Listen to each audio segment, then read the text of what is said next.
for me, the biggest thing right now is inventory. You're just gathering inventory. And I know that we've probably talked in the past about, I don't know what the right terminology is, but you have certain deer in bachelor groups throughout the summer. When that bachelor group kind of breaks up or disperses, some of those deer are going to stay put. And then some of them are going to come back during the rut because there's does there. So I think that for a while, people were underestimating the value of summer trail camera data. But I think once you kind of coordinate all of your data in a calendar year, like what bucks were there in the summer, what bucks were there in the fall, what bucks only came back for a week, there's still some tangible information there that you can be banking away for the season. Lights, camera, follow the trail. Ready to shoot. If you know where a deer's bedding and you know where he's eating, that deer should be dead. Camera.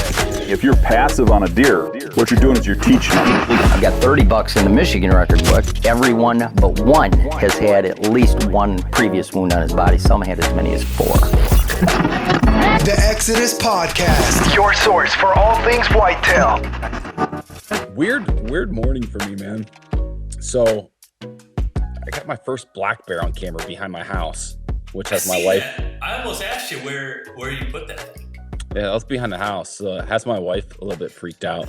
So that was a comical morning conversation today. And then I was in a rush to get out the door and I forgot to wash. I was in the shower this morning. I forgot to rinse the shampoo out of my hair. So my hair has like this weird thing going on. It's just been one of those days, man. It's the most Monday, Tuesday ever. You could say that. Were you surprised to get a bear on your property? Not totally shocked. I mean, every spring there's, sightings of juveniles just roaming, looking for new territory. So it's not a shock, but it's the first time it's ever happened to me in the northeast part of the state. We get south of Route 70 in southern Ohio. It's relatively common. We get 1 or 2 on a camera, pretty much every year. Do you think there'll ever be some sort of a season for bears in Ohio? I don't. No. Has it been? Did you have them growing up as a kid there, or is this something more recent? Yeah. No.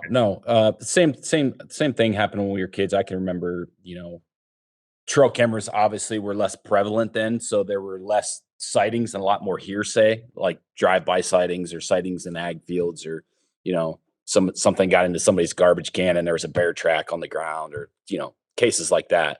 So, but no, it's been going on for as long as I can remember. That's pretty interesting, yeah. And so are they just mainly there in the spring typically? Yep. More so in the spring. Yep.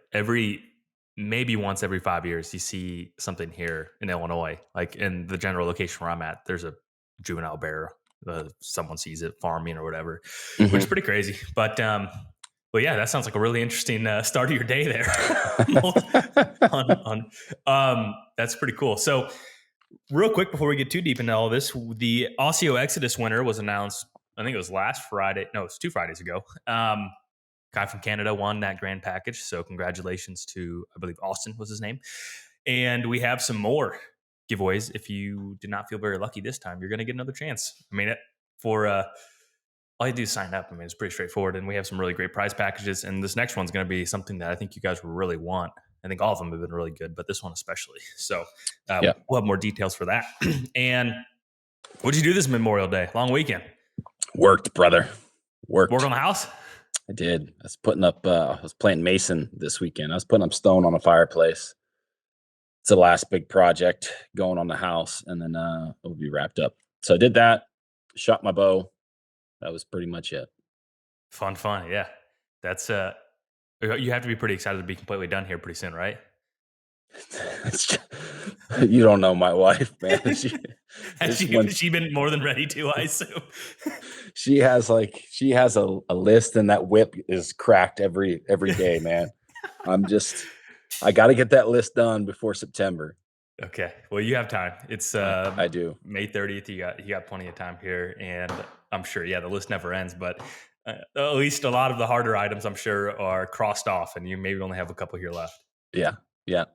I got to say, I fired up the Starlink over the weekend. Yeah, what'd you think? That's the first time we've had internet and TV at the house. Internet and TV at the house in 4 months. It's pretty simple, man. It's pretty slick product.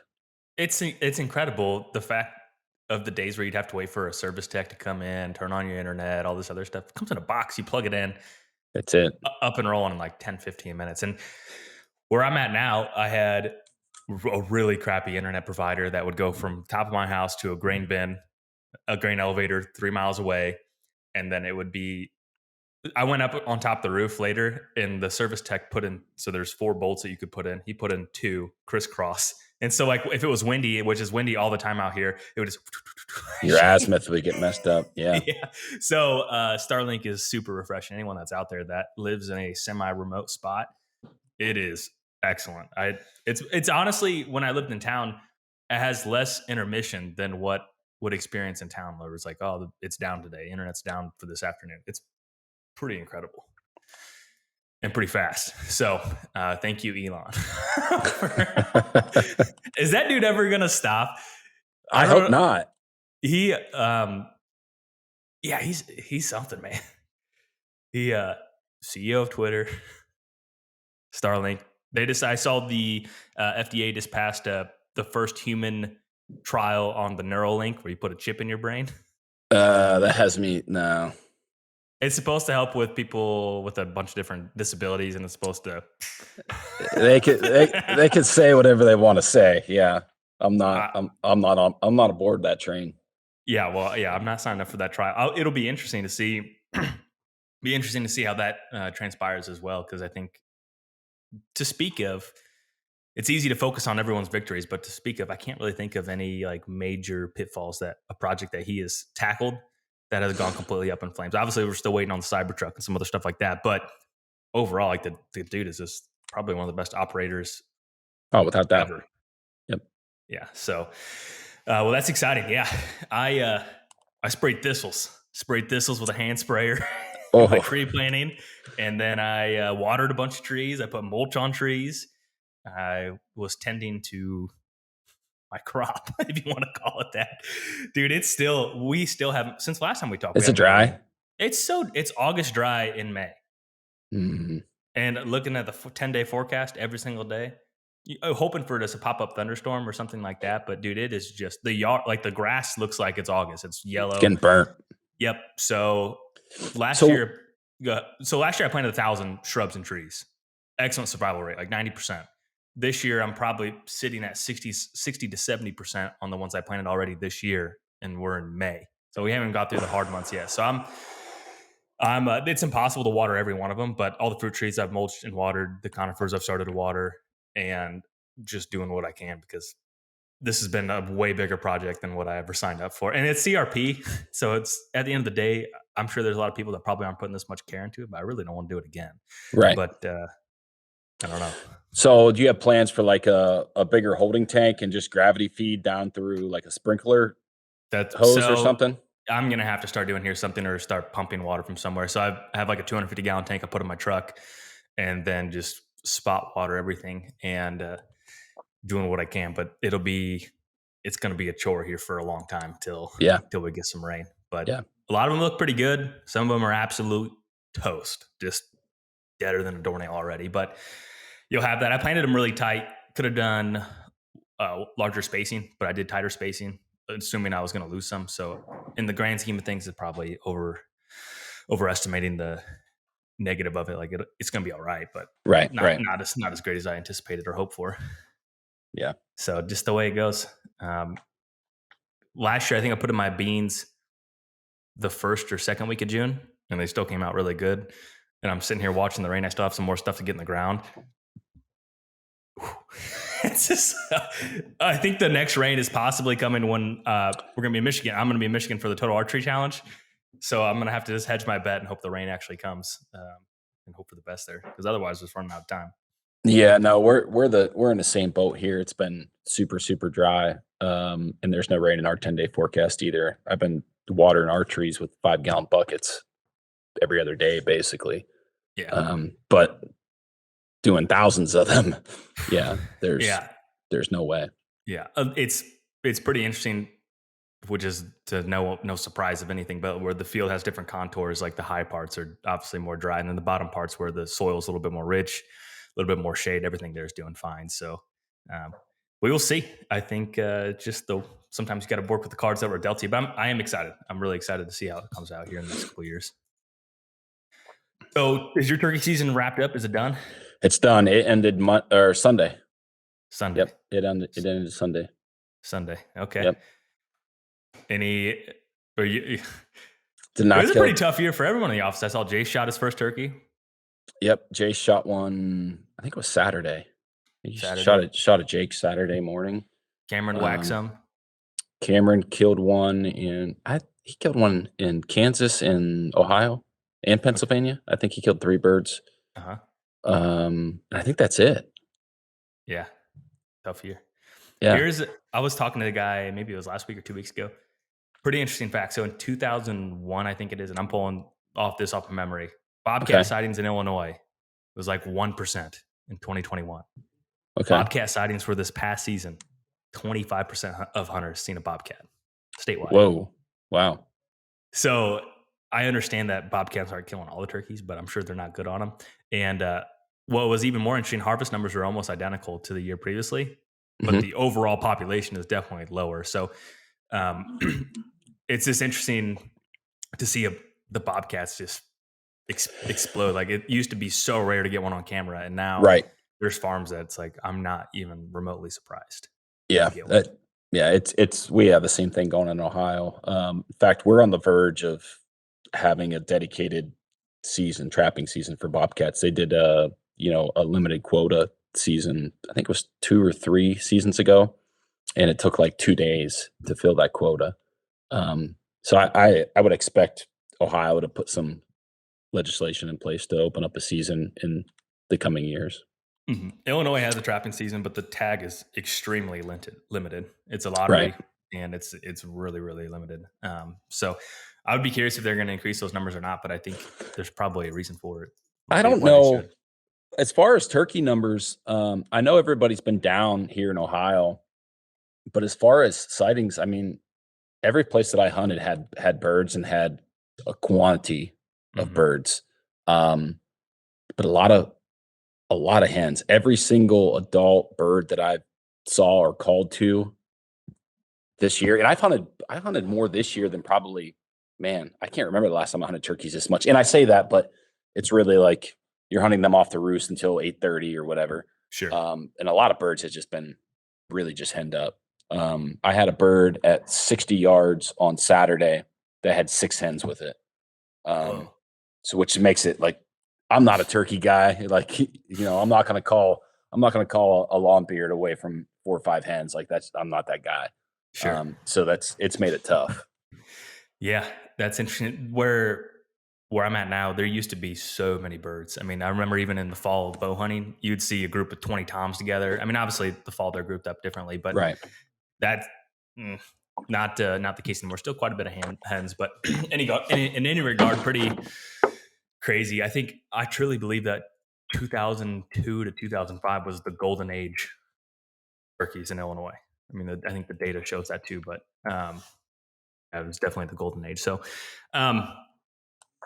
anniversary sale. We're not quite wrapped up, but we're on the home stretch of that. I just want to say thanks to everyone that used the code EXP to show support for this podcast. There was a lot of people. So if you listen to this and did that to show support to the brand, show support to the podcast, just want to say thank you so much. We really, really appreciate it. It's huge. And I think we have a handful of rivals left, quite a few renders. The solar panels have been sold out, and you can still use that code EXP on the site to save 25% off. And this weekend, what do you say? Should we offer 25% off at the Total Archery Challenge if you come up to the booth? Yeah, sure. Why not? Okay. So if you're going to go to the Total Archery Challenge in Pennsylvania, we're going to have a booth there. We're going to have a novelty shot. So bring some cash. And that shoot, the novelty shot's pretty cool. So what do we have going on there? I know you made this. Yeah, it's pretty slick. Basically we have a steel target challenge where we have the silhouette of a deer cut out. There'll be a target behind it.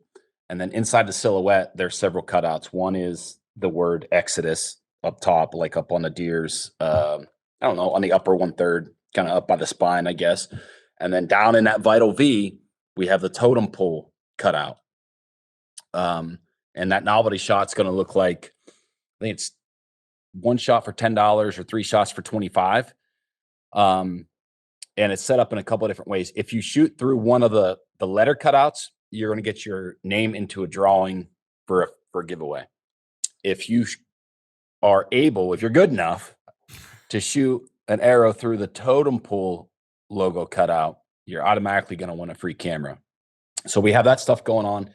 And then we're also trying to finalize the details with bow hunting Ohio whitetails, which is ran by our friend Ryan Springer.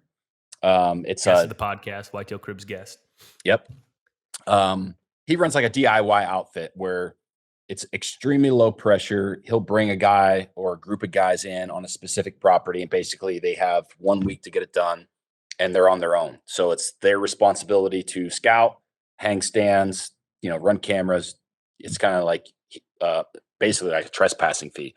But we're trying to figure out the details with this novelty shoot to basically give a hunt away to the winner. We don't have the details quite finalized yet, but that should be part of that novelty shot at Seven Springs, and also was it Crystal Mountain in Michigan? Yep, Michigan. Yep, the following weekend. So don't quote me on this, like the 8, 9, 10, or maybe 9, 10, 11.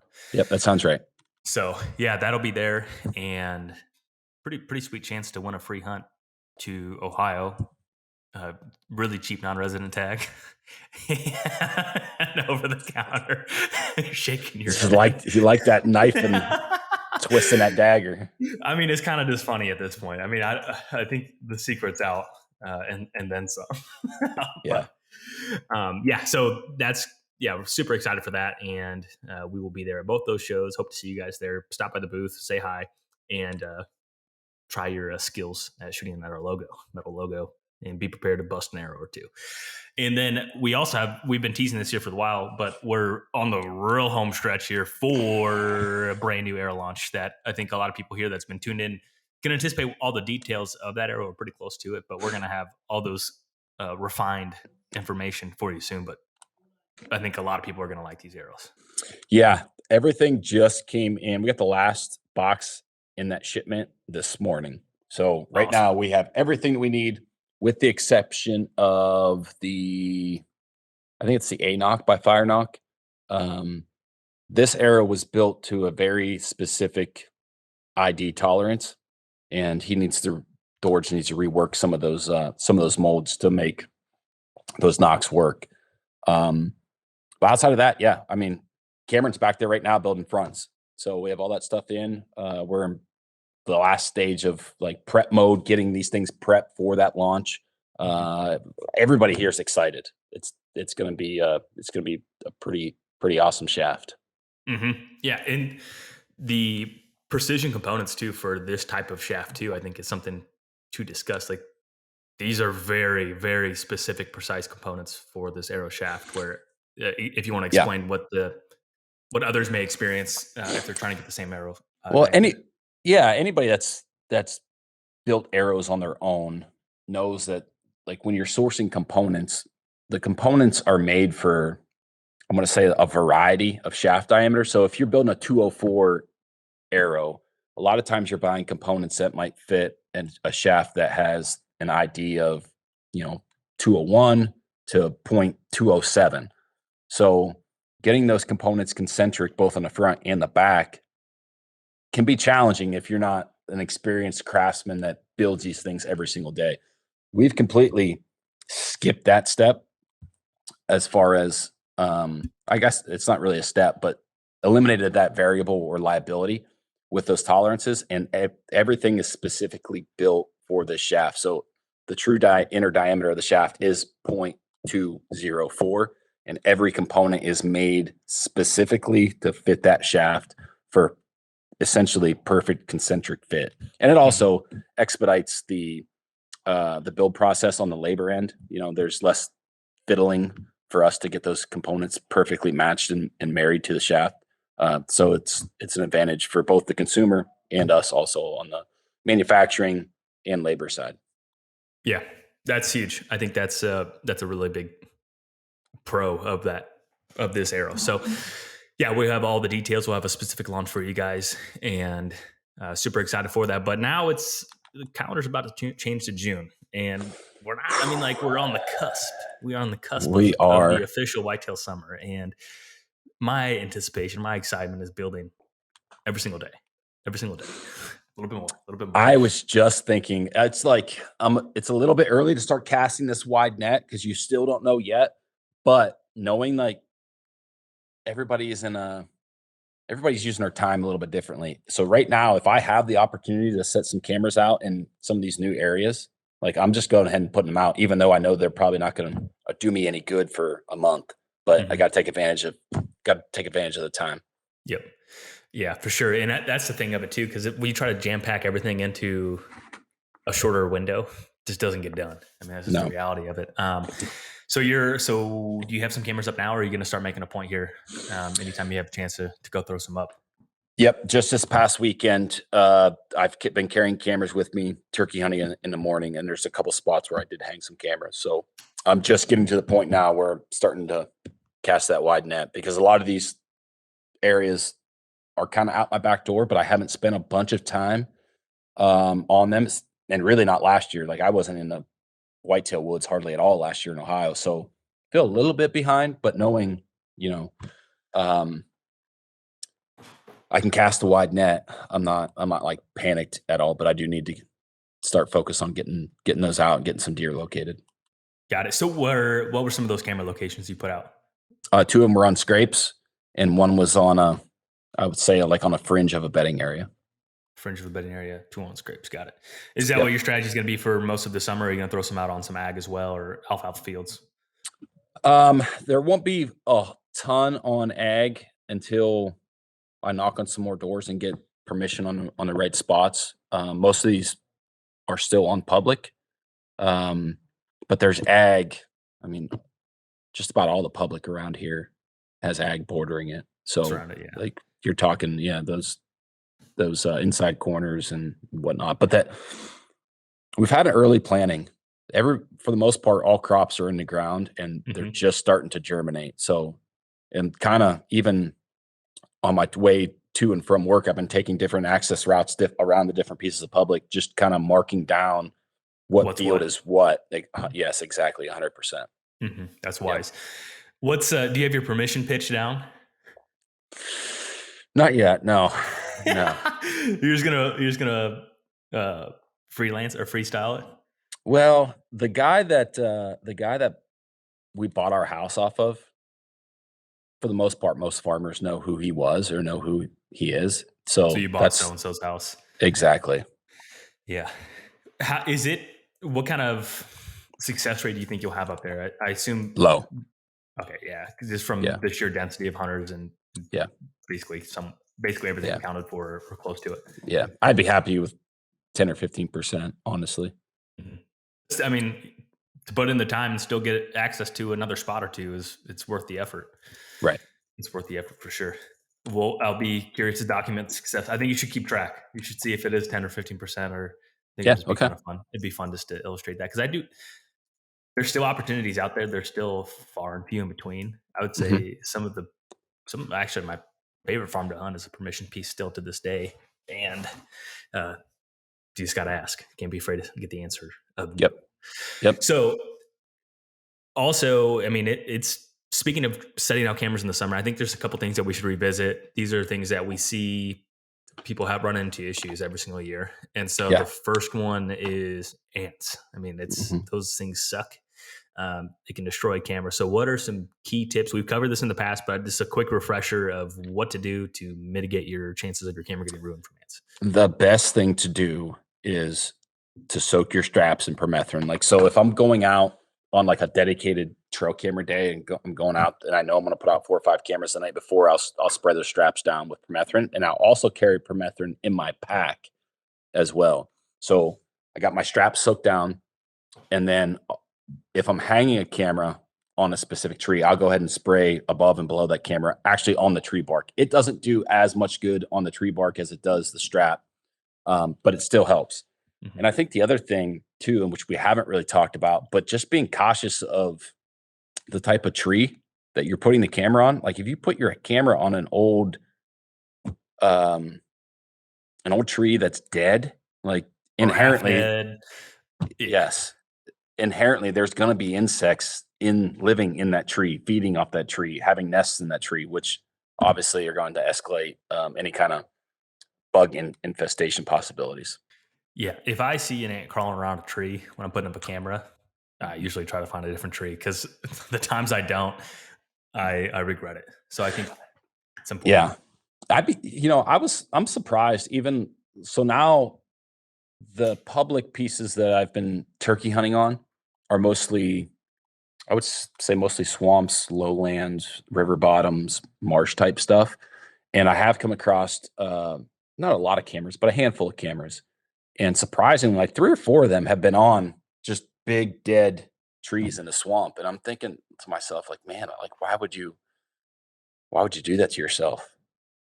Yeah. Well, some other things that I try to tape up for my microphone holes. I tape those up with electrical tape and anything that I think that may stop them. Because if you don't, it's just, you're going to run into issues. And so I Yeah. think just mitigating that as much as possible is really important. What about those cameras you put out now on scrapes? Were those in more closed canopy or was it?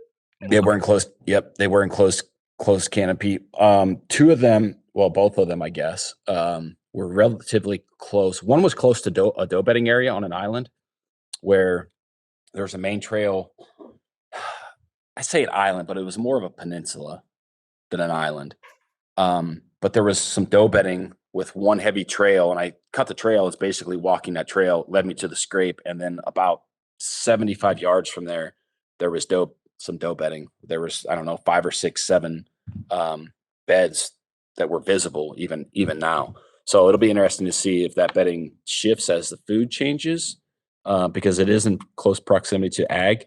But the scrape was underneath a beech tree, and multiple licking branches, multiple scraped up areas. So I have to think that that's probably a perennial community scrape there that will be used year round. Mm-hmm. Yeah. Doesn't have a bunch of cover close to it, but I think that there's enough there that probably warrants some late daytime activity. Mm-hmm. Yeah, and part of the reason I asked too is like the closed canopy scrapes usually are much better for false triggers. Like there's not as many weeds and vegetation that's shooting up right now. It's false trigger season right now for the cameras that you already had out in the spring, and then everything grows up around it. It's a lot of false triggers. So if you're running those, set your trigger delay to much higher until you get to them to save data for sure. And so something I usually bring a weed whacker and just clear out areas just like for that reason. Like a gas weed whacker. Depends on the location, or I have a manual weed whip. It's a wooden knob and a piece of metal. I use that too, or I use a handsaw too. That's what I usually carry. Yeah, and use those. But that's a must-have this time of year. Some sort of weed suppressant. I know some guys actually spray glyphosate down in front of their cameras too to kill vegetation, which is another good tip. So. None of this is groundbreaking or rocket science, but it's a gentle reminder. It's a gentle reminder to do it because you will regret if you don't. Yep. And so, yeah, those are key. What are some other key principles for summer trail camera tips, advice, hot takes? Well, I think for me the biggest thing right now is inventory. You're just gathering inventory, and I know that we've probably talked in the past about. I don't know what the right terminology is, but you have certain deer in bachelor groups throughout the summer. And then when that bachelor group kind of breaks up or disperses, some of those deer are going to stay put. And then some of them are going to come back during the rut because there's does there. So I think that for a while, people were underestimating the value of summer trail camera data.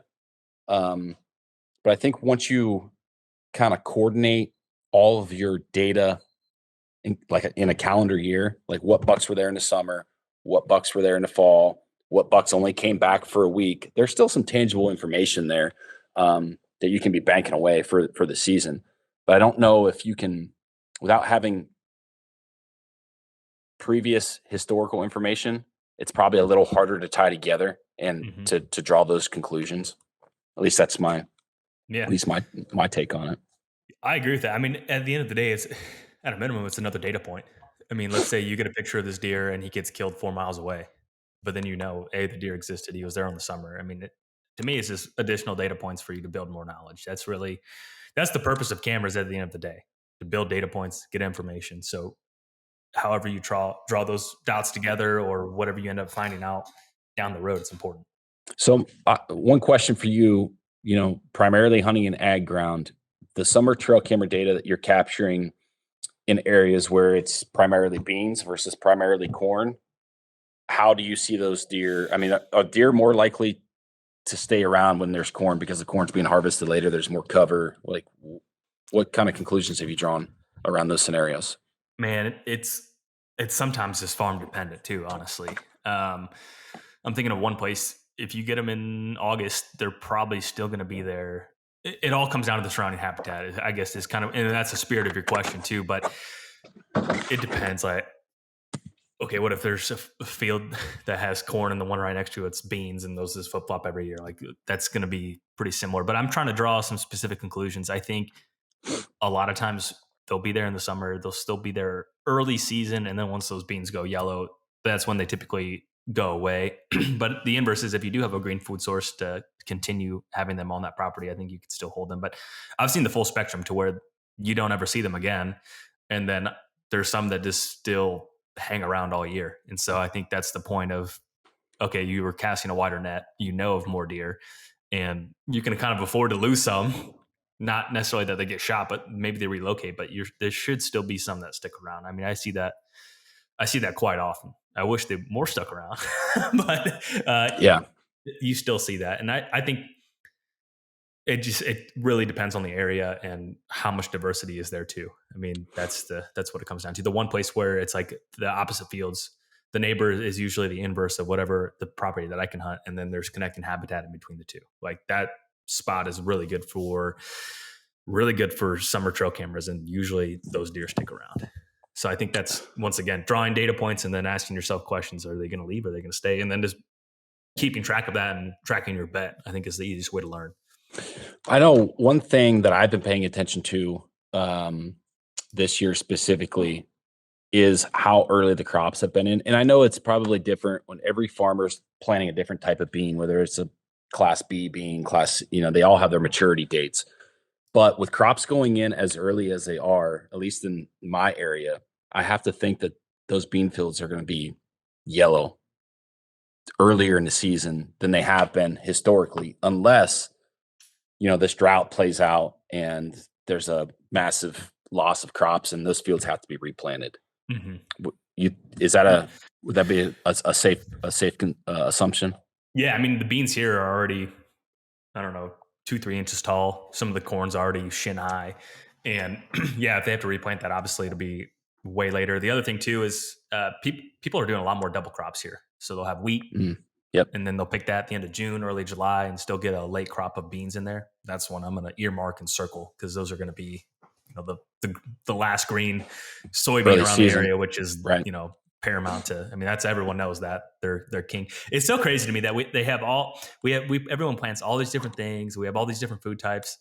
The power of a green soybean that's it. Like, that is if there was such thing as a silver bullet, that is the silver bullet for those early states. Yep. Could you imagine if, let's say, the Corn Belt had a season that opened similar to Nebraska? Or Oh North my Dakota? gosh. Could you imagine the amount of deer that would die? There'd be a lot more non-resident hunters filtering in too. Yeah. That's a unique perspective, because when you really boil it down, there's only a handful of states that come in that early. You have Kentucky, Nebraska, North Dakota, maybe part of South Dakota. And I mean, I'm sure there's probably some southern states. I know South Carolina, North Carolina, some of those states come in early too. I think South Carolina comes in super early. And Idaho whitetails come in sometime in August, I believe. What kind of crops do they have out there? Potatoes? There are a lot of potatoes, a lot of wheat, like alfalfa fields, a lot of alfalfa. When you think about, primarily grazing cattle, That's what most of the crop production is around. Yeah. Mm-hmm. Yeah. So I think there's just, it's still an exciting time to be a whitetail hunter. I know there's a lot of varying opinions on this too. I mean, there's people that are the full deployment of all cameras. There's people that wait till August. There's people that wait till the end of August. There's people like Don waits till around the 4th of July. And so there's a lot of different strategies, and it would be interesting to track people's success based off their tactics. Yeah. Like, are you going to find more success by having them out earlier, or are you going to find less? It's just kind of an interesting continuum of. So I just wish there was more data. I wish there was more data to be shared on some of this stuff, because we're just grasping at straws. I mean, like, we're going to do what we're going to do. But so those ones you put out, I assume, are cell cameras? They are. Yep. So if you're putting out regular cameras, how often are you checking those throughout the summer? Whenever I'm in the area, like if I'm thinking about the big woods type stuff, I want to check them like that. August 22nd, 23rd is the final pull for me. Like I'll wait until and I don't want to check them, 2 weeks before that to alter any kind of disturbance or add any pressure to that area. So if they were standard SD card cameras out right now, I would check them probably once mid-July, maybe July 4th. If in a perfect scenario, like all my cameras are out right now and they're all standard SD card cameras, right? I would probably check them around between July 4th and July 15th, because it would take me probably a couple trips to get them all checked. And then I wouldn't check them again until the end of August, essentially, like post 22nd, post 23rd, somewhere in that time frame. And that first check is really just going in, making sure the camera is working, making sure that a limb hasn't fallen in front of it, making sure the vegetation is good. It's almost like a maintenance type check. Agreed. In July. And then, the critical information, I guess, would be post 22nd, post 23rd of August. Yeah, absolutely. Yeah, I think that's a great way to put it. Now, what's something you're doing this summer for whitetails that you haven't done in the past for you to think that you're going to get more success? Like, obviously, there's a reason everyone does something that's usually correlated to some sort of reward. So what are you doing now that you haven't done in the past that you think is going to make an impact? Well, I haven't started doing it now, but I have it jotted down in my mind of glassing more deer in the summer. Just being relocated to the area that we live in now, there's much more ag ground. There's less timber, so it's a lot of small wood lots, pretty similar to, minus the bluffs that you're in, but pretty similar to the ground that you're around. And I think having the advantage of visually being able to see deer is something that I haven't done in Ohio, because most of the time I'm down in the big woods hunting, 70, 80,000 acre chunks of timber. And those glassing opportunities are kind of few and far in between outside of a couple, choice clear cuts or select cuts. So when you say summer glassing, are you doing that from the truck? Or are you actually going from to the truck? Okay. No, from the truck. That's just driving back roads. I have a spotter with a little window attachment and the binos in my front seat. Yep, all from the truck. So, it's the last hour of the evening. The kids are doing their thing, ready for bed, and I'm buzzing, doing loops, 5 square miles or whatever the case is. Sure. Yeah, that'll be fun to track to see what kind of deer you see. What about you? What are you doing different? Actually, a handful of things. I would say shooting my bow more throughout the summer is something I'm definitely going to do. In the past, it's a compound bow. It's pretty easy. You just point and shoot. But the years where I just feel like I'm really dialed in are the years where I just shoot a ton every single day, multiple ranges, like the one shot, like you're at the end of the day, I grab my bow and shoot. I'm going to do that way more this year than I did last year. Another thing, made a lot of notes in my phone and everything else. I'm going to go out and actually hang some new sets, move some old sets, and that's on my list to get done here before too long. That's something I always think I'm going to do, and then I end up not doing it, and then I end up hanging a mobile set where I wanted to already have a set from the year previously. So I think that's something I'm definitely going to do. Move a couple tree stands that I think need to be optimized a little bit, and those are the two bigger things for sure.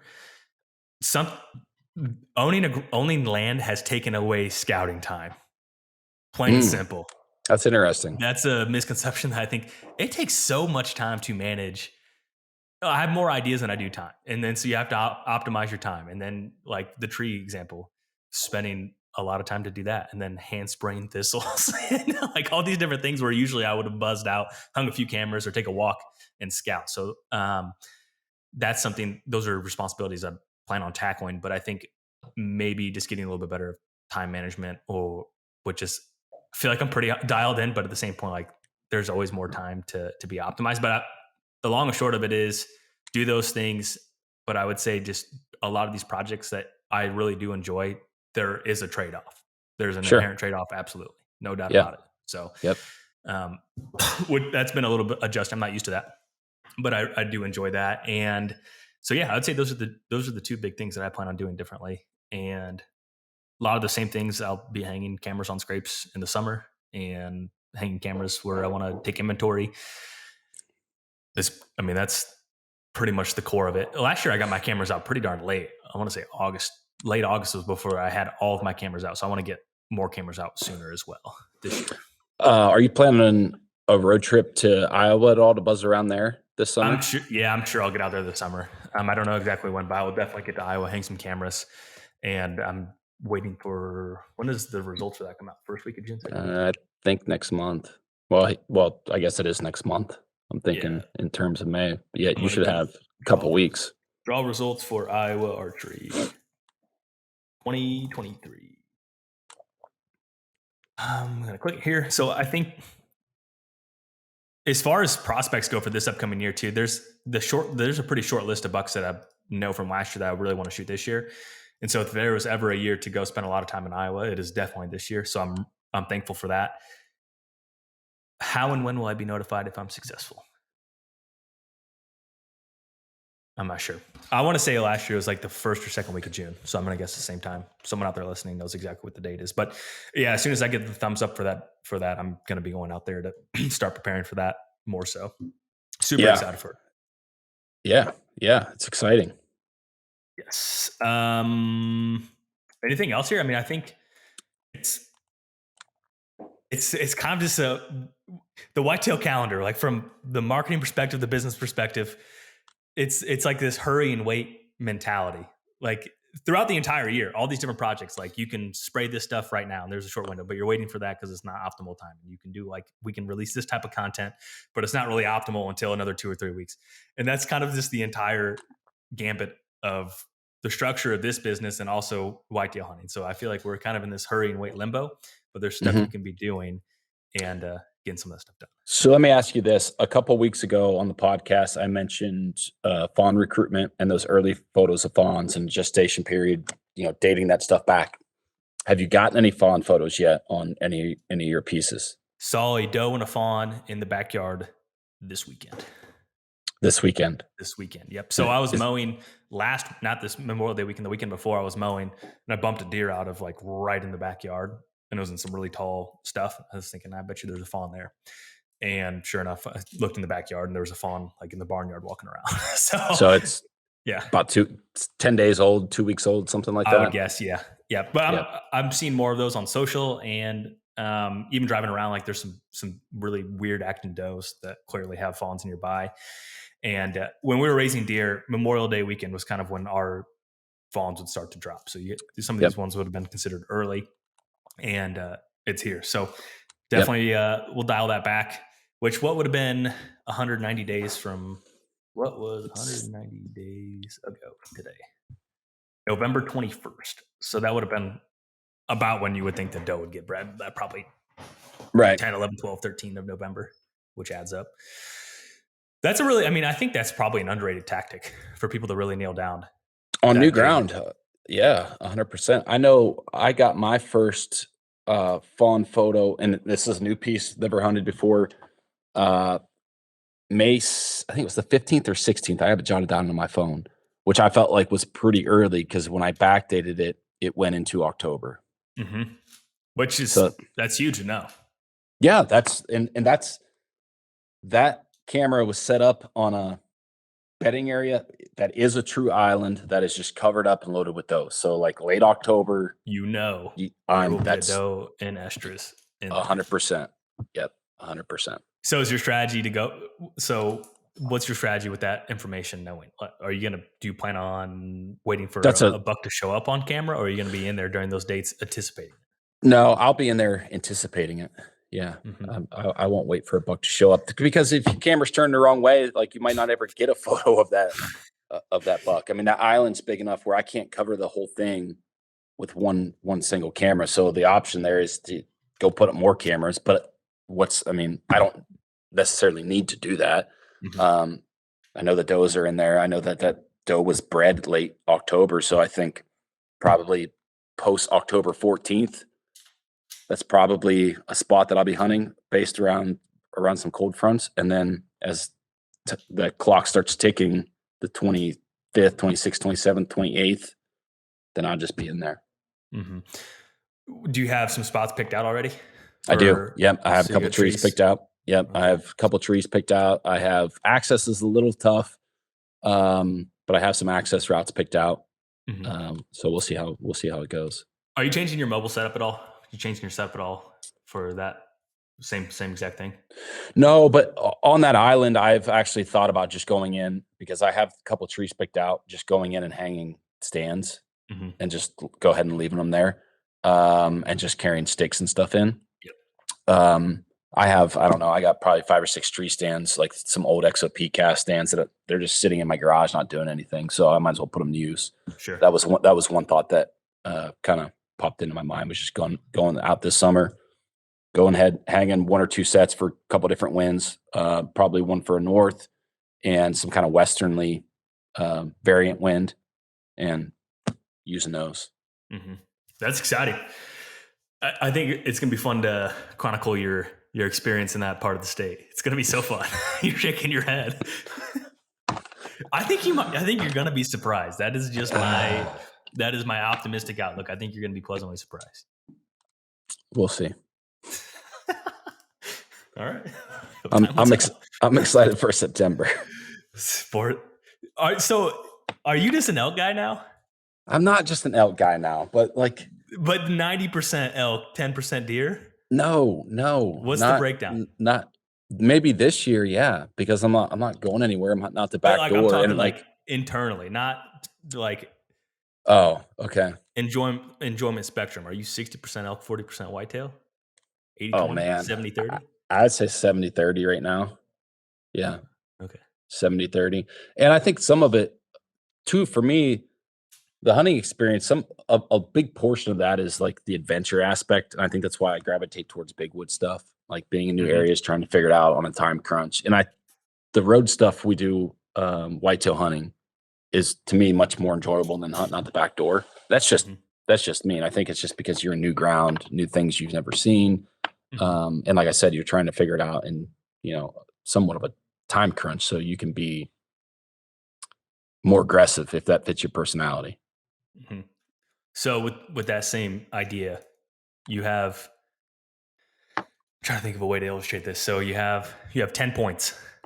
You have 10 points of tokens that you can use to hunt. Okay. You have 10 tokens.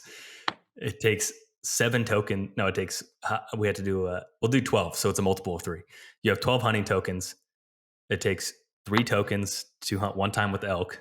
It takes 1 token to hunt whitetails. What's the breakdown of tokens? Oh, it's like, okay. You question, qualifying question.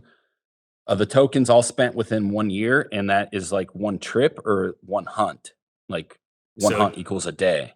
12. So it's for 4 seasons. 4 seasons. Yeah. Oh man.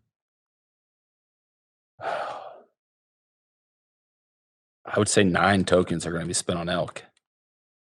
Okay. Yeah. So yeah, that falls. Okay. All right. Well, I mean, that's close. 70. That's 75%. Yeah. It's close to my 70-30. Okay. And is it for you? Is it just mainly the adventure part, being in a new area, and I'm assuming whenever I'd go fishing in Canada, it's like pretty cool because you don't see anyone and you feel like you're kind of in an area where there hasn't been a lot of people. Is that what the allure is? I assume. Yeah. That's a big portion of it. Yeah, it's a big portion of it. And I guess depending on where you're hunting elk too changes that experience a little bit. So part of it is like the backcountry stuff, adventure style hunting. There's a draw to that, but also where we've hunted the last couple of years, visually the landscape is pretty broken, and you can obtain visual advantages fairly easy. So it's almost like the spot and stock game that you could do with whitetails, which is awesome if you ever have the opportunity to do that. So I think those two things are what I enjoy. Going hunting elk like in the thick bush of Oregon or Washington, like in a dense rainforest where you can only see 30 yards, like it would be extremely hard. It would not be as, I don't think it would be as enjoyable. I would agree with that. I mean, I think even if your odds of success, let's say in this example, are lower, I think you would still have more enjoyment. I mean, that's why people set up on tree stands where they can see forever. It might not be the best spot, but people just like to be able to look. Right. And that's really, I think that's what it comes down to. But no, that's exciting. I think, like I said, June is here, so it's only going to ramp up here, and it'll be July before we know it. It'll be August before we know it, and it'll just keep flying right along, and then just soak it in and enjoy the process. Whatever stage you're in, I think is the most important thing of it. Yep. Shoot your bow. Get familiar with your equipment. If you have new cameras, get them out. Get used to them. Figure the stuff out. Yep, absolutely. The more, what's the saying? Like the more you prepare, the more lucky you get. Yeah. Start preparing. I think if you want to get more lucky. No, I think that sounds good. Hopefully we'll see everyone out at the Total Archery Challenges in Pennsylvania and Michigan. And once again, just thanks to everyone that has supported this podcast, support of Exodus.